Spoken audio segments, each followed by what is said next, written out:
Qu'est-ce qui change si la réforme des retraites est suspendue? Je proposerai au Parlement, dès cet automne, que nous suspendions la réforme de 2023 sur les retraites jusqu'à l'élection présidentielle. Promulguée en 2023, cette réforme, elle décale l'âge de départ à la retraite de 62 à 64 ans d'ici 2030, en le repoussant chaque année de 3 mois par année de naissance. Si les députés votent cette suspension, 3 conséquences. Alors premièrement, l'âge de départ à la retraite, il serait bloqué à 62 ans et 9 mois, comme c'est le cas depuis le 1er septembre 2025, et ce jusqu'au 1er janvier 2028. Alors attention, cette suspension, ce n'est pas une abrogation.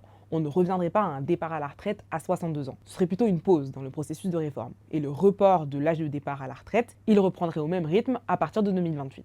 Ensuite, si la suspension est votée, les personnes nées en 64 pourront partir 3 mois plus tôt que prévu par la réforme, et celles nées en 65, 6 mois plus tôt. Et si la réforme est bien suspendue jusqu'en 2028, les personnes nées en 66, 67 et 68 pourront elles aussi partir plus tôt. Et au total, selon le gouvernement, cette suspension, elle bénéficierait à 3,5 millions de Français. Troisième conséquence, le coût de cette suspension. Selon le Premier ministre Sébastien Lecornu, si elle est votée, cette suspension, elle coûterait à l'État 400 millions d'euros en 2026 et 1,8 milliard d'euros en 2027. En février, la Cour des comptes avait estimé, à la demande de François Bayrou, que s'arrêter à un départ à la retraite à 63 ans aurait un coût de 13 milliards d'euros sur les finances publiques en 2035.